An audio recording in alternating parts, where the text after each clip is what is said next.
kita, baik itu berupa rezeki ataupun yang lain, itu kita mengucapkan syukur. Itu yang disebut dengan syukur. Namun Allah tidak mengajarkan kepada kita hanya tidak sekedar syukur saja. Tapi dalam surah Al-Isra itu Allah mengatakan abadan syakura. Syakura itu maknanya adalah Allah mengajarkan kepada kita, baik diberi ataupun tidak diberi oleh Allah, kita selalu bersyukur kepada Allah Subhanahu wa Ta'ala. Makanya redaksi dalam ayatnya mengatakan la in syakartum la azidannakum wa la in kafartum inna azabi lasyadid. Bahasanya syakartum dan dibarengi dengan rezeki. Berarti syukur itu kalau kita diberi rezeki baru kita bersyukur. Itu hanya janji Allah, bagi yang mensyukuri nikmatnya maka Allah akan tambah. Namun Allah mengajarkan bukan itu saja, namun Allah mengajarkan kepada kita apapun yang diberikan, baik tidak ataupun dikasih oleh Allah Subhanahu wa Ta'ala, Allah mengajarkan kepada kita supaya kita itu berterima kasih kepada orang yang memberi kita.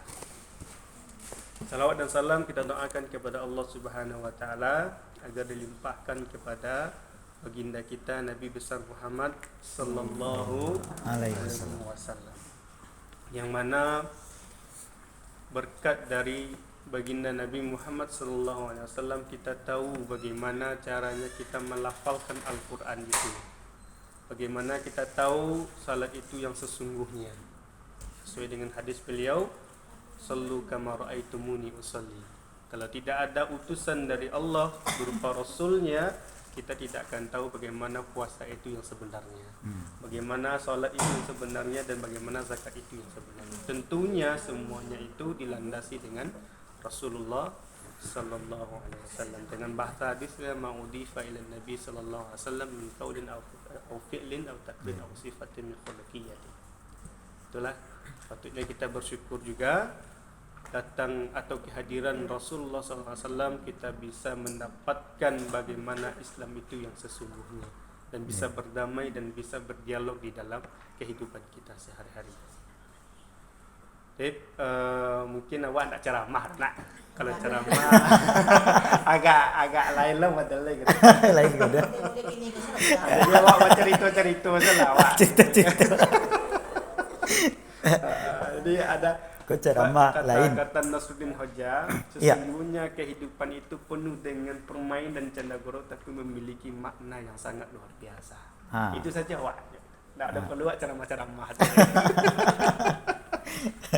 Oke, pada kesempatan ini kita landasi dialog kita dengan surat Al-Baqarah ayat 2 itu. A'udzubillahi minasyaitonirrajim. Bismillahirrahmanirrahim.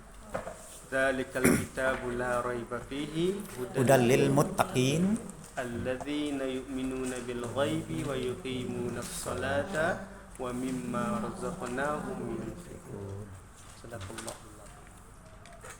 Tak lama lagi awak akan memasuki bulan Ramadan. Apapun yang kita lakukan di dunia ini, baik itu baca Al-Quran, beramal kepada Allah, itu tingkatnya dari seluruh amalan yang kita kerjakan itu tentunya kita mempengeni sesuatu, yaitu disebut dengan takwa. Apapun yang kita lakukan, tujuan dari yang kita lakukan adalah takwa yang kita cari di hadapan Allah Subhanahu wa Ta'ala. Begitu juga banyak ayat-ayat yang mengatakan tentang takwa, apalagi di bulan Ramadan. Ya ayyuhalladzina amanu kutiba alaikumusiyam kama kutiba alal ladzina min qablikum la'allakum tattaqun. Dan ingat kata Allah, inna akramakum indallahi atqakum. Ada penekanan Allah di sana, inna akramakum indallahi atqakum. Yang membedakan di antara awak itu adalah takwa di sisi Allah Subhanahu wa Ta'ala. Bukan jilbab, bukan baju, bukan yang lain. Tapi yang membedakan di antara awak adalah takwa itu mana. Apa sih yang sebenarnya takwa itu sih? Yang dikatakan Rasul itu bagaimana? Banyak para ulama yang mengatakan tentang takwa itu. Namun di sini Ambo menjelaskan tentang takwa yang dikutip oleh Umar bin Khattab. Ketika Umar bin Khattab itu berbicara dengan Ubay bin Ka'ab ketika Ubay bin Ka'ab menjadi gubernur di Mesir. Ya. Apa kata Umar? Wahai Ubay, apa sesungguhnya takwa itu yang sebenarnya? Karena si Ubay ini adalah seorang gubernur bawahan dari seorang presiden atau seorang khalifah. Lalu Ubay ini segan menjawab secara langsung oleh perkataan si Umar. Kemudian Ubay menjawab, tentunya engkau lebih paham apa itu sebenarnya takwa daripada saya, wahai Umar, kata si Ubay. Lalu Umar menjawab, takwa itu menurut versi saya adalah sebuah kehati-hatian saya di dalam melakukan, dalam mengamalkan sesuatu. Ibaratnya kita pergi jalan jauh, ketika kita menemui ranjau ataupun duri di tengah jalan, dan bagaimana kita bisa berhati-hati di dalam perjalanan itu sehingga kita tidak kena ranjau ataupun duri yang akan menyakitkan kepada diri kita. Kemudian apa kata si Ubay? Itulah makna takwa yang engkau ungkapkan, wahai Umar bin Khattab. Jadi dalam takwa itu artinya adalah kehati-hatian kita dalam melakukan amalan kita kepada Allah, sehingga amalan itu kita bisa meraihnya atau memperolehnya kedekatan di sisi Allah Subhanahu wa Ta'ala. Itu makanya apa sih amalan takwa yang perlu kita lakukan sehingga kita bisa mendapatkan takwa itu? Kemudian dijawablah dalam surah Al-Baqarah ayat 2 itu. Zalikal kitabu la raiba fi hudan lil muttaqin. Sebelum kita masuk ke amalan takwa itu, Al-Quran mengungkap dirinya dengan kata zalikal kitab. Di dalam bahasa Arab ada dua, ada zalika dan ada haza. Zalika itu dalam bahasa Arab menunjukkan itu, menunjukkan jarak jauh daripada kita. Sedangkan dalam bahasa Arab menunjukkan yang dekat itu adalah haza. Hadza ma, ini merupakan minuman. Zalika maktabah. Zalika itu menunjukkan jauh, sedangkan hadza dalam bahasa Arab menunjukkan sebuah kedekatan. Namun dalam Al-Quran itu menunjukkan zalika, bukan hadza. Jauh. Al-Quran itu unik sebenarnya. Kenapa dalam Al-Quran tidak mengungkapkan dirinya dengan kata hadza kitab, namun zalikal kitabu la raib. Nah, sebenarnya di dalam Al-Quran itu sebenarnya ada dua kata yang digabungkan di sana. Dalam bahasa tafsirnya, zalika itu dimaknai dengan litta'zim, untuk mengagungkan Al-Quran itu. Kalau kita memaknai dengan litta'zim saja dan tidak tahu sebab litta'zimnya itu, maka kita akan payah juga dalam memaknainya.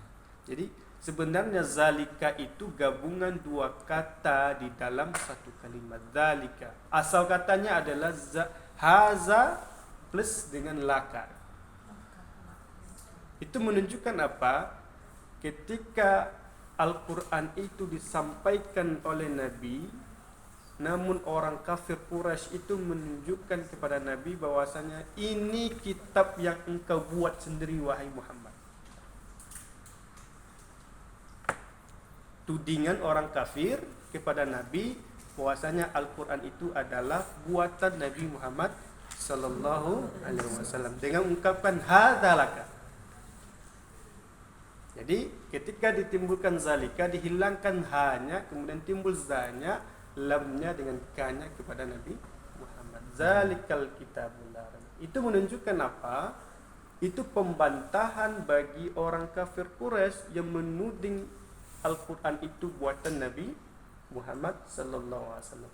Oh, ini loh kitab yang kamu tuduh-tuduh itu Nabi Muhammad yang kalian tuduh itu untuk nulisnya, la raiba fi. Tidak ada sedikit pun keraguan di dalamnya. Nah, itu makanya ulama tafsir menggolongkan kepada zalika itu litta'zim, untuk mengangkat dan mengagungkan Al-Quran itu di sisi manusia.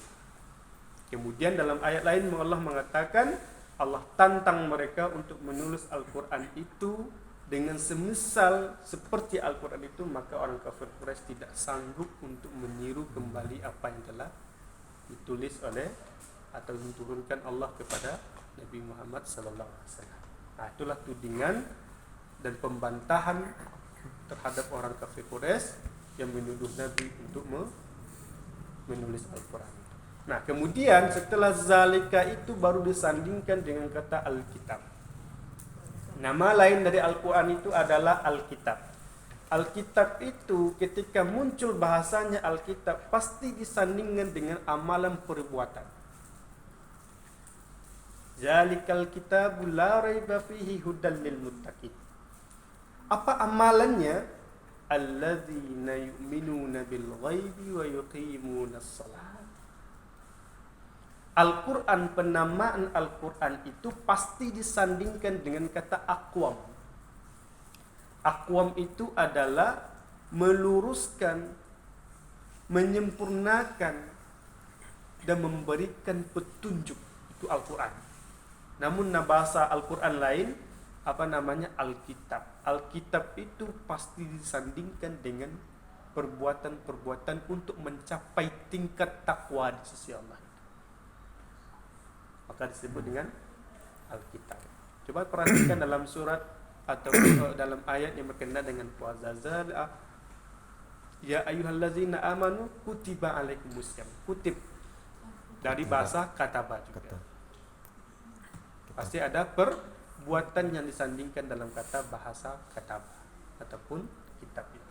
Nah, apa yang amalan takwa itu setelah Allah mengatakan kitab bagi hudan bagi orang muttaqin itu adalah alladzina yu'minuna bil ghaibi wa yuqimunas shalah. Hal yang pertama kali yang kita lakukan adalah betul-betul percaya dengan hal yang gaib. Allah itu ada enggak? Nampak enggak Allah itu? Nah, ini yang sesuatu yang sangat upaya kita ya untuk meyakinkan yang gaib itu yang susahnya minta ampun. Nah, itu makanya hal yang pertama kali adalah yu'minuna bil ghaibi. Kita percaya bahwasanya yang gaib itu memang ada. Misalnya Allah itu ada. Allah itu tidak nampak. Kemudian malaikat itu ada enggak? Ada. Nampak enggak malaikat? Nah, jadi Allah itu mengajarkan kepada kita bahwasanya kita percaya itu harus percaya kepada hal yang gaib. Yaitu Allah. Menyembah kepada Allah tanpa ada nampaknya kira-kira bagaimana? Tentu kita harus imani dulu. Nah, ada iman dulu dan ditanamkan dalam hati ketika kita melakukan sesuatu beribadah kepada Allah, sesuatu hal yang gaib. Yang ditumbuhkan Allah langsung. Yang kedua, setelah percaya kepada hal yang gaib, kemudian aqimus shalah. Kemudian baru melaksanakan sholat. Fungsi dari sholat itu sebenarnya apa? Kan banyak kan sholat, orang sholat, kita sholat. Jadi fungsi dari sholat itu apa? Allah menciptakan kita sebenarnya untuk apa? Wa ma khalaqtul jinna wal insan illa liya'budun. Itu tujuan Allah menciptakan kita. Setelah kita melaksanakan sholat itu, fungsi kita untuk sholat itu apa kira-kira? Tanha anil fahsya'i wal munkar. Ketika kita melakukan betul-betul sholat itu kepada Allah dan dah percaya kepada Allah itu, kemudian melaksanakan sholat kepada Allah, nah yang tumbuh dalam jiwa kita itu adalah terhindar dari perbuatan keji dan munkar. Namun banyak orang sholat tapi perbuatan keji dan munkar itu lanjut terus, ya kan? Apakah sholatnya salah atau gimana? Sholatnya nggak salah, tapi mungkin ada sesuatu yang salah di dalam sholatnya itu. Sesuatu yang salah di dalam sholatnya. Bukan sholatnya yang salah, tapi ada sesuatu yang membuat solatnya itu tidak tercapai pada tingkat kemakbulan itu. Itu makanya tidak membekas kepada dirinya. Sesuatu yang kita lakukan pasti membekas kepada diri kita. Itu makanya fungsi dari solat itu adalah tanha anil fahsya'i wal munkar. Dalam ayat lain mengatakan, kenapa kok fahsya itu diharamkan Allah? Dalam surah Al-A'raf Allah mengatakan, Kul harrama rabbiyal fawahish, kata Allah. Langsung Allah mengatakan pengharaman fawahish itu. Apapun bentuk yang keji itu Allah telah haramkan, katakan wahai Muhammad. Nah, jadi jelas bahwasanya fungsi dari sholat itu, tujuan dari kita sholat itu adalah menghindarkan diri kita dari hal-hal yang keji dan mungkar. Setelah terhindar dari keji dan mungkar, disitulah kita mendapatkan takarrub ilallah. Itu makanya dalam orang bahasa sufinya itu orang mengatakan sholat itu curhat kepada Allah. Itu bahasa sufinya gitu. Tapi kalau bahasa fikihnya beda lah. Nah itu yang amalan kedua yang harus kita lakukan untuk mencapai tingkat takwa. Wa yuqimuna sholata wa mimma razaqnahum yunfikun.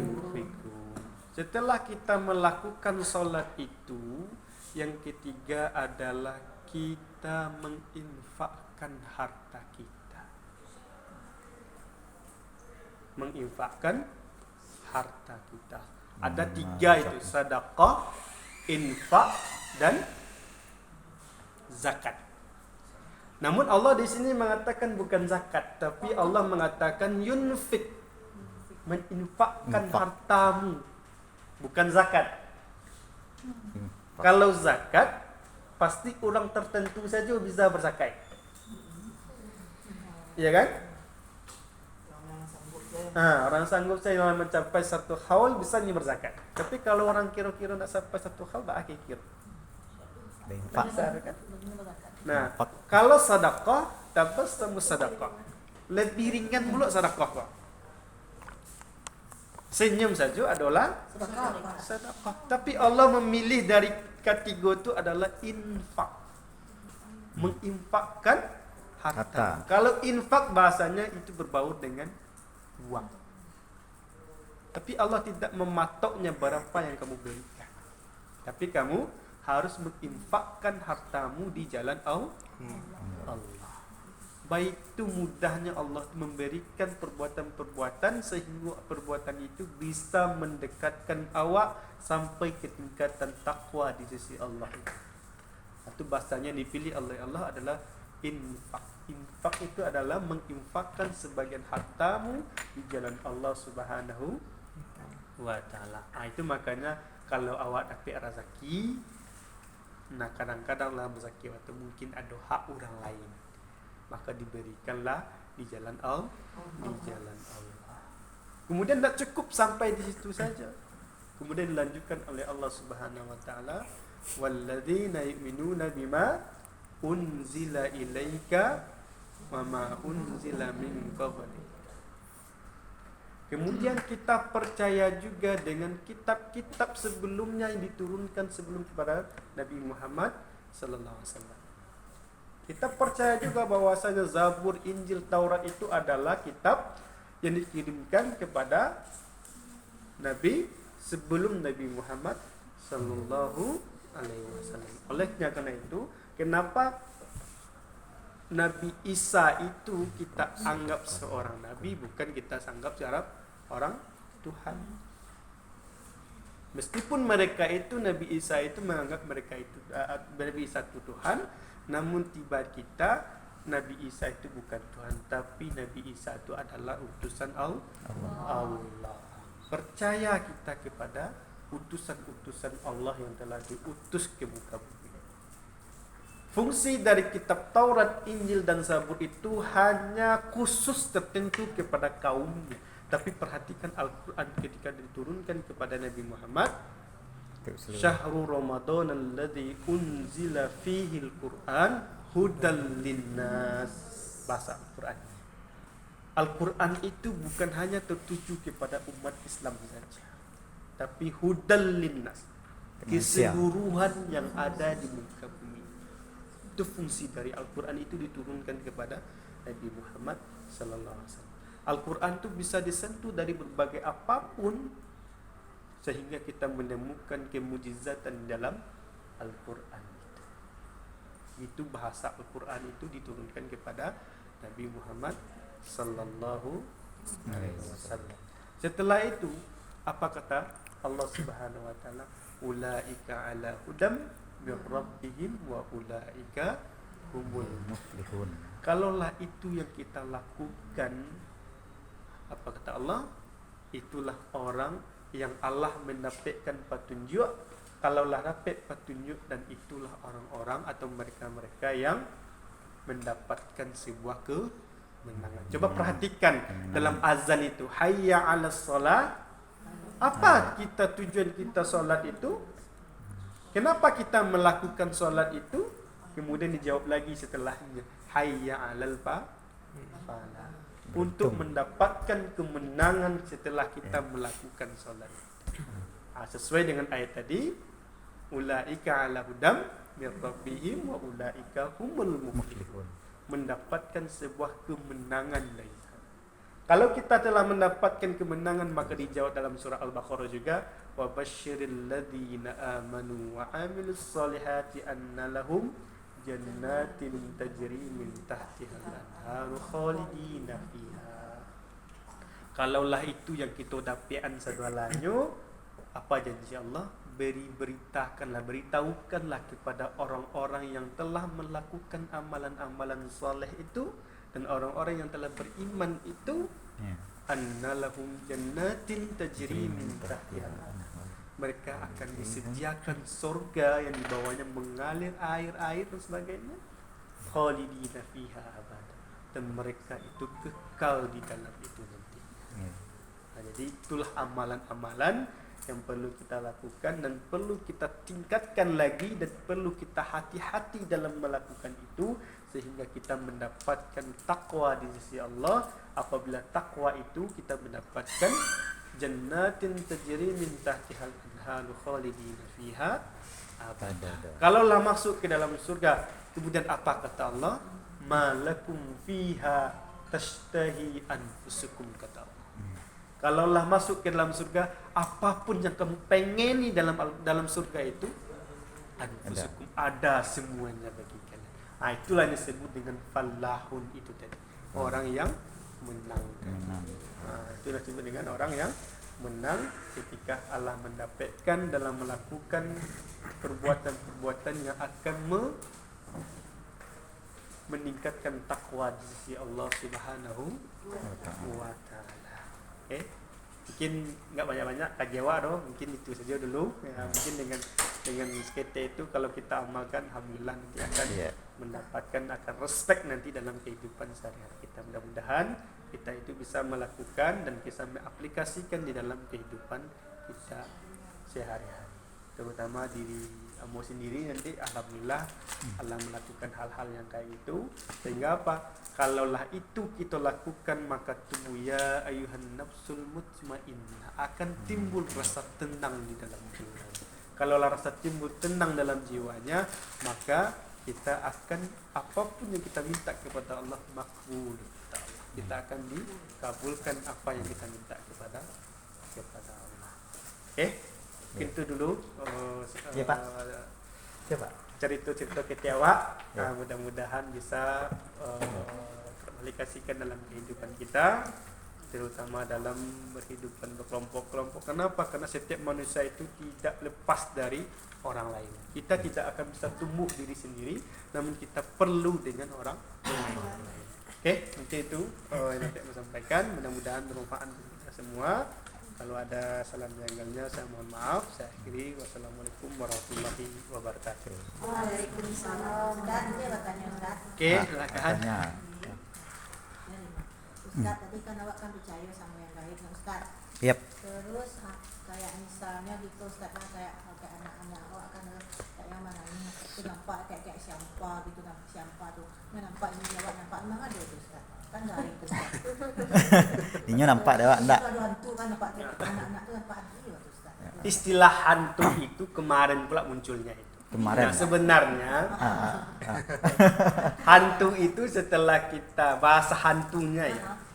Setelah kita analisis bahasa hantu itu, dia gabungan dari dua kata juga itu, a dengan tu. Nampak batang pisang goyang-goyang kan? Atu. Nyala jantung saya lagi. Ya kan?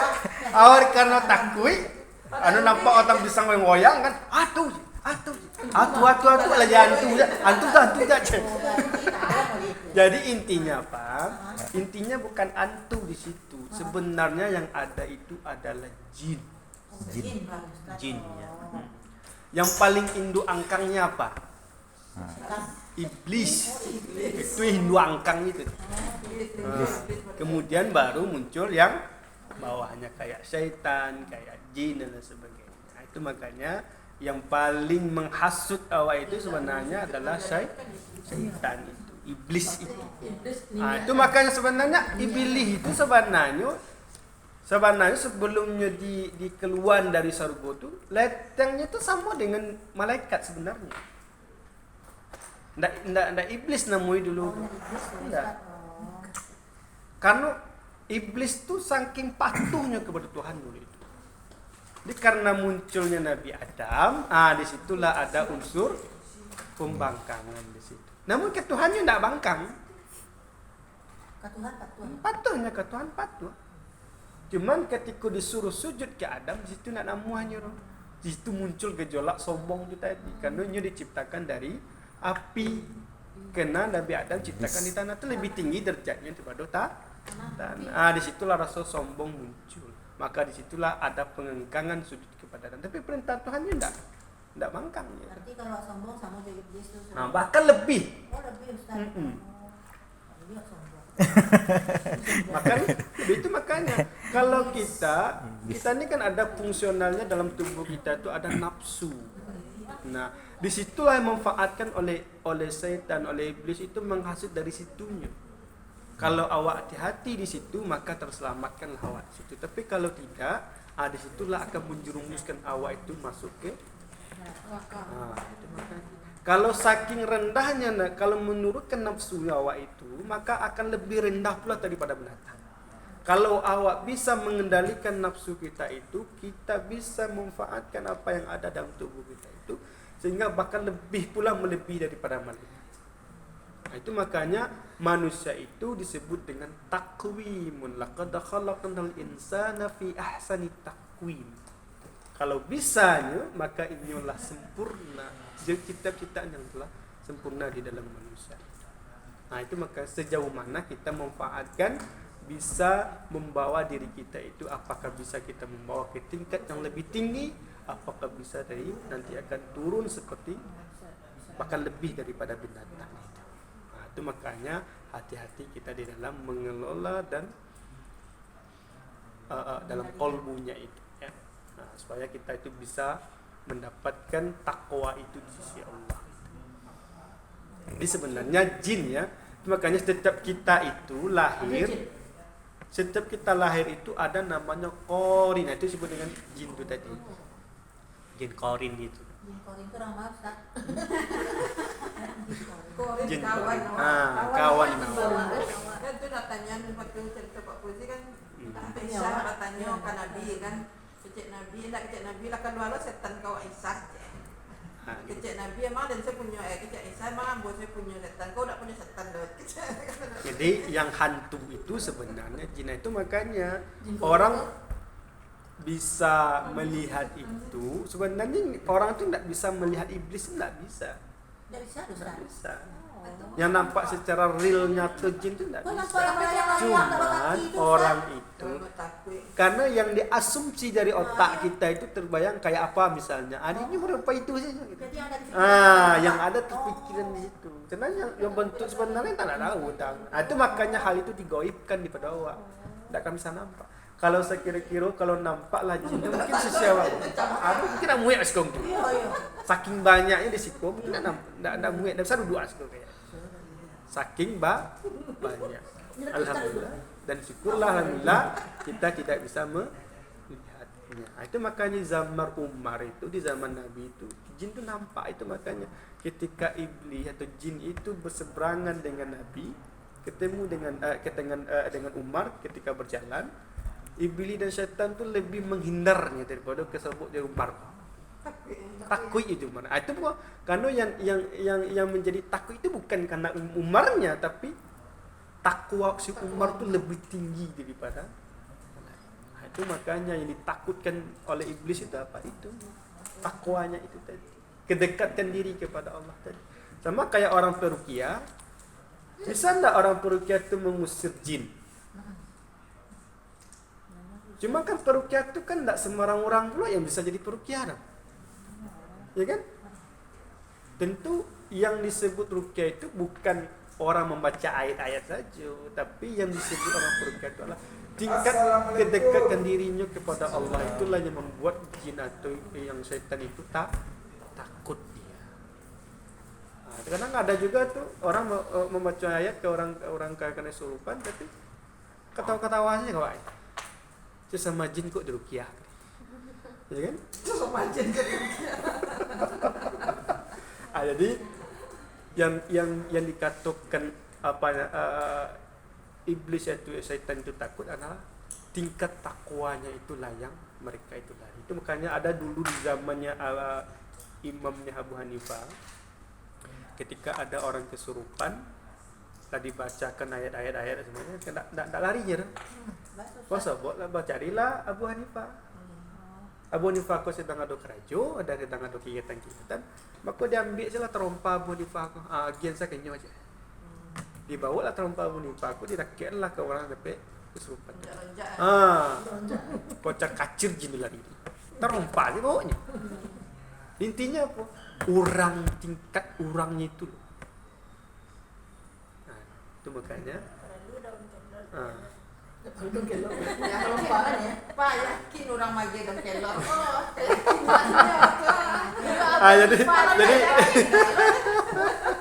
Jadi itulah tingkat kepercayaan. Itu makanya tadi yang di awal dengan hal yang lain itu tadi. Tingkat keimanan itu tadi yang diperlukan. Kalau lah imannya lah tinggi, tingkat kepercayaannya lah tinggi, itu makanya orang bisa melihat dengan keimanan, orang ini tidak bisa melihat dengan keimanan. Itu makanya dalam bahasanya Al-Hallaj itu, ra'aitu rabbi bi aini qalbi man anta faqala anta, kata Al-Hallaj itu.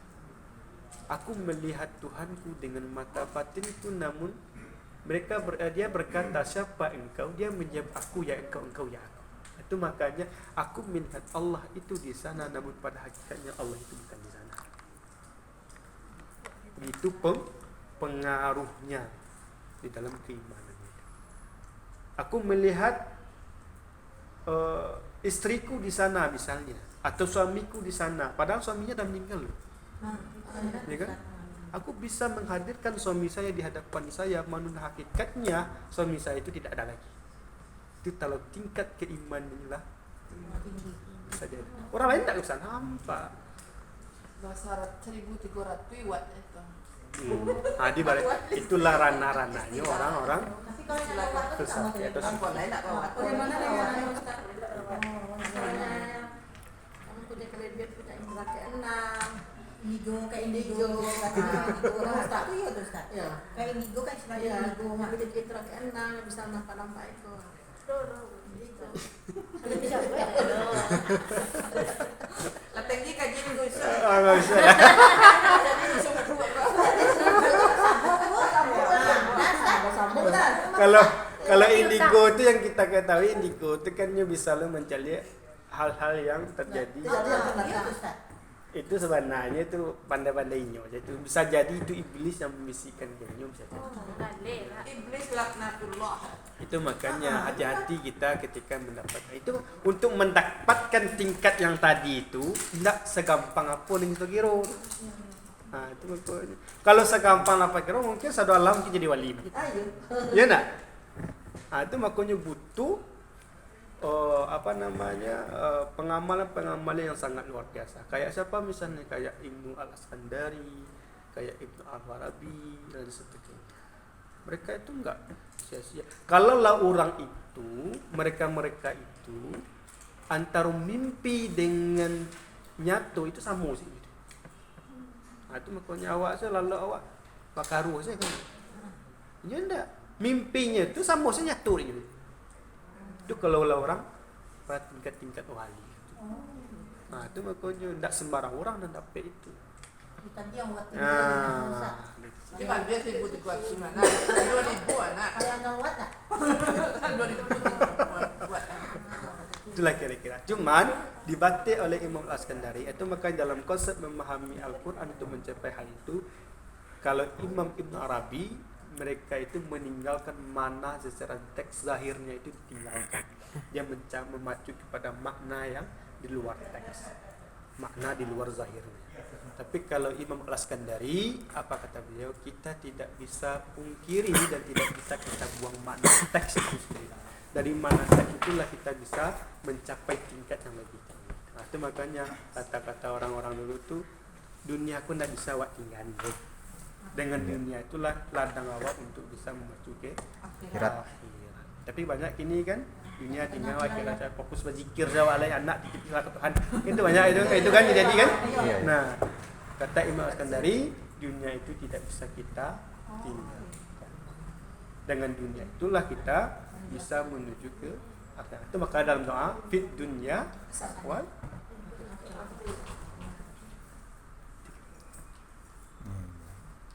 Kalau tanya lah. Tak tanya. Itu dulu, santai bu lagi mau ini waktu. Tapi Ustaz. Ada katanya lagi. Iya. Dinas. Nah, lima tanya. Oke, kita nak Allahu a'lam ya. Wallahu a'lam bisawab. Ustaz, awak bisa lo berusaha untuk mencapai pencapaian yang lebih tinggi tadi itu bisa. Oh ya lah, bisa. Sama di bumi itu tercepatai satu boleh makan deh. Itu memang kalau orang-orang kayak gitu itulah tinggi. Cuman kalau awak tidak bisa, Ditransfer itu. tapi kalau awak tidak bisa hal kayak gitu, tidak bisa mencapai hal kayak gitu, maka kita jalanilah syariat yang ada. Misalnya kayak sholat, jalankan puasanya dengan baik. Kalau nak ada sama sekali itu Dengan tak apa? mau Ustaz. Apanya? Kalau nak ada sama sekali Itu maka kita belajar. Ya kan? Sholatnya bagaimana, ininya puasanya bagaimana. Kita nak pengen capai ke tingkat yang lebih tinggi misalnya, namun sholat kita berantakan, namun puasa kita berantakan. Kalau nggak bisa capai ke sana, mudah-mudahan yang syariat ini kita lakukan dengan sepenuh hati. Dan alifin tak begitu.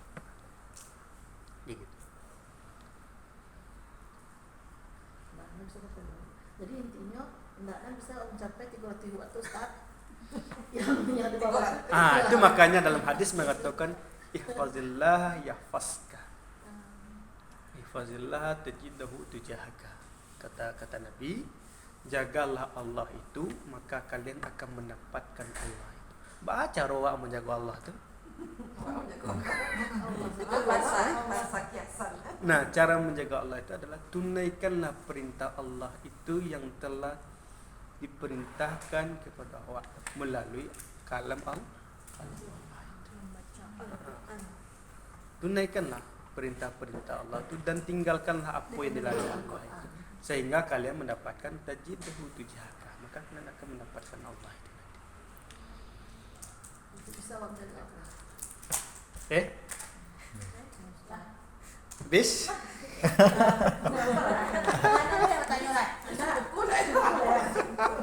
Ya demikianlah Iya. tausiah dan pencerahan dari Ustaz kita. Iya. Semoga bukan hanya untuk pengajian itu ceramah Ustaz sebentar ini bisa kita amalkan. Amin, Bukan ya hanya Rabbal didengar Alamin. Atau disebar-sebar atau Iya. diceramah-ceramahin, bukan itu harus kita simpan di dalam hati dan diamalkan untuk kehidupan kita sehari-hari. Bukan begitu Pak Nas? Yep. Soalnya jangan nanti ada istilah pengajian itu untuk orang, bukan untuk kita. Jadi yang lebih utama pengajian itu untuk kita sendiri. Baru nanti kalau tidak, baru kita bagi-bagi ke orang. Nah, begitu. Sekian, terima kasih.